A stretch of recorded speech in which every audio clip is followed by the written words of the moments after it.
Hello friends, and welcome back to the channel for another season of Alliance War. Season 44 is kicking off, and our first war today is against TCN. We fought these guys twice last season, I think, and went 1-1 against them, so hopefully start off the season right looking for a win. We have a brand new set of tactics to deal with this season, and I do want to cover them briefly before we get into the fights. So the defense tactic is called Sugar Pill. Making contact with the defender has a 100% chance to grant the attacker a 12-second placebo buffs, and these stack up to 5.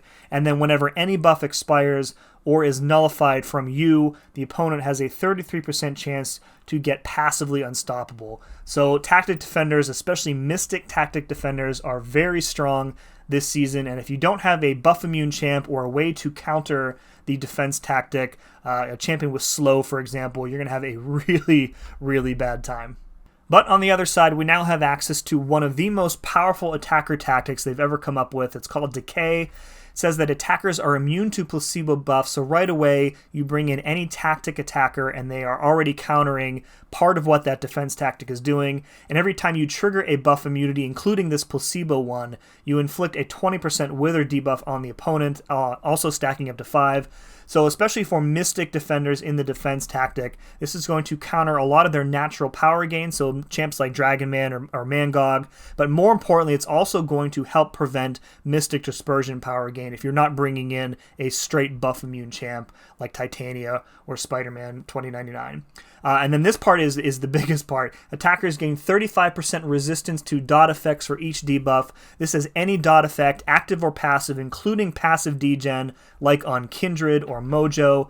And then finally, when the defender is knocked down, you have a 25% chance per debuff to inflict a slow for 10 seconds, and that's going to help you counteract the unstoppable part of that defense tactic. Again, that's only applicable if you aren't bringing in a straight buff immune champ. So let's take a look at our team for this war. We got Void, OG Iron Man, and Dani Moonstar. This is the first time in war for both Dani and Tony. Looking forward to that. And Void, of course, used him a lot last season. Void is one of the most powerful tactic attackers this season who isn't a straight buff immune champ, and you're going to see that in play in a few fights later on. So first off, we have a brand new map. So this is the new Path 7, I think it is. We have Node 7. We're going to go in here with Tony against a Storm P90X. I was originally assigned Void for this fight, but I figured Iron Man was a bit safer. He's immune to the Cold Snap in case we, mistime a special 1 and get hit by it. And then if we accidentally push her to her special 2, he can block unblockable attacks. He can also remove her prowess as well. So he really counters everything that Storm possibly has going on here. And the node itself doesn't really help her at all, so it's really just a straight fight here. So I did duel for this a few times beforehand. My strategy here is just to keep my armor ups paused for pretty much the whole fight if I can. That's by parrying the different parts of her special. I'm getting usually 2 out of the 3 hits with parries, so you're seeing my pauses stack up there. And once we have 5, 6, 7 of them stacked up, that's really going to last until the rest of the fight. So I fire off the special 2 there, and then we're just going to spam special 1s for the rest of the fight. Now this is a rank 4 Iron Man against a rank 2 7-star Storm, and you can see he absolutely demolished her in less than a minute. So really powerful champion, really great buff. Alright, next up we have a Dragon Man on node 16. This is a very popular placement, but I suspect not for long. So this is the node where if you knock Dragon Man down, he places an armor break on himself, which in turn is going to trigger a degen on yourself. But you can see we have so many debuffs on him already that we are taking 0 damage from the degen. And again, this is just what makes Void such a powerful tactic attacker. He has access to many different buffs very quickly in the fight, and his damage is based on unique debuffs. So the withers count for his damage. The slow that you're placing on the opponent when you're knocking them down counts for an extra debuff. And then, of course, the armor break from knocking him down on this specific node. So we have access to 5 or 6 unique debuff types right off the bat, which really supercharges his damage. You see we're doing roughly 4,000-5,000 damage per second here. And once we have the withers and the petrifies going, Dragon Man just has absolutely nothing going on this fight, and he goes down very easily. Alright, up in the news section 2, we have a rank 2 bishop on node 24, which is a prowess build-up node, has a new node called Band-Aid Solutions, which I think involves if you shock the defender, they get like energy resistance, but you don't really want to shock bishop to begin with, so not really sure about this placement here. So once again, this is a rank 4 Iron Man versus a rank 2 7-star defender, and you're going to see just how quickly he can take this fight down, how effective he is. So we're going to be trying to parry the special 2s just to gain some extra pauses for our armor ups. If he tosses the special 1, it's completely fine because we are immune to incinerate. So really, Iron Man may be a better counter to Bishop these days than I do, and that's saying a lot. So again, just trying to push him. We get the pause there, so that's good. We already fired off a special 2 to trigger the arc reactor, and now we're just going to spam special 1s until the end of the fight. We're going to pop a striker here, I think. Strikers, by the way, brand new in War this season. Very powerful for combo extension. I think that's going to be a huge benefit, huge advantage to attackers in Alliance War going forward. Missed the parry on that one, but the fight is essentially over. Again, that was like under a minute for a 2-rank disadvantage. That's pretty good.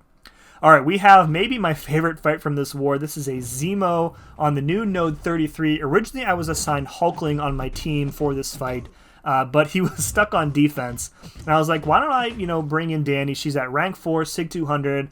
I really like Dani, and this node didn't really have anything going on that benefits ZEMO at all, as long as you don't push him to a special 2, which in general, you don't really want to do anyway. So we're actually going to finish this fight with 0 damage taken between, just the way Dani's playstyle works with triggering the falters on her block and stuff. She's so powerful. Love using her. She's a champ that when you use her well, it just looks really good. So I normally do the special 1 into the special 2 when I play Dani. However, I was running mutant power back boosts here, so I'm going straight to the special 2. We've got 10 prowess here, 5 neuro arrows or whatever they're called. Neural arrows? One or the other, I don't know. So we're just going to try and spam special 2s here. And again, just letting him hit into our miss to get the arrows, and then attacking him during the miss to get those prowess. And you can see, one of the great things about Dani against ZEMO here is that we are basically triggering his cleanse charges automatically via those neuroshocks. And if he shrugs them off, he's getting a passive effect on him anyways. So, and then one more combo. There we go. Normally, I don't really like to show, the end result screen. We just kind of skip through them, but no damage taken always deserves to be shown. So really, really happy with how that fight went. All right, we are up on the first of 3 mini-boss islands. We have an Absorber Man here on node 39 with Power Snack and 1 too many hits. So in this fight, important to kind of manage our dexterity because that is going to be triggering Power Snack, giving him some extra power. And then we also have to time our specials so that he, either is below a bar of power or we have waited out that Power Sting debuff on us. And in the meantime, we are healing up via willpower from that Power Sting debuff. So I think we do end up, finishing this fight with a full yellow bar. Right there, I did trigger on myself. The damage from them is pretty low, so it's not like you're going to, immediately die from 1 or 2 special attacks. So it's not dangerous, but you don't want to make it a habit, right? Other than that, this is a pretty standard Absorbing Man fight. In any node or situation against Absorbing Man where you can safely reverse his regen, I don't like to heavy counter his specials, and I instead want to keep up those Petrify debuffs, and that, with Despair, is going to reverse all of that regen that he's trying to trigger every time he refines or switches his form. And that just makes the fights go a lot faster. So there we go. Gold bar finish, very easy fight with Void. And now we have my last fight of the war. This is a Hazard Shift RINTRAH. Now, you notice Void not exactly immune to either shock or bleed, and we also have Conflictor, so RINTRAH is going to be eating our debuffs, but I'm going to tell you right now, we finish this fight with a full yellow bar. So, right away we have the Withers up, we knock him down with a heavy attack, or with the special one rather, to trigger the slow, and all we really have to do in this fight is just manage his cow charges, because we are still going to be gaining buffs via dexterity, so we are going to be giving him charges. So we just have to make sure that we don't accidentally trigger his unstoppable. Right there, I do trigger it from the dexterity ending, and I got super lucky that he didn't punish me and he instead just held block. So that could have gone south pretty quickly. That is the only time during this fight that I make that mistake. I am much more aware of what I'm doing going on.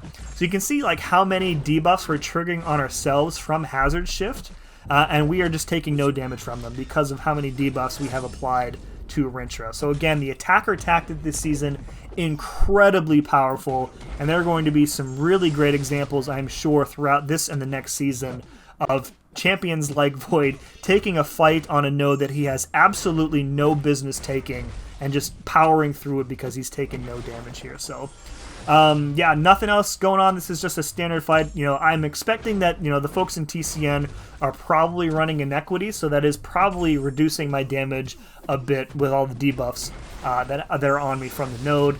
And there we go. Down he goes. Full yellow bar finish.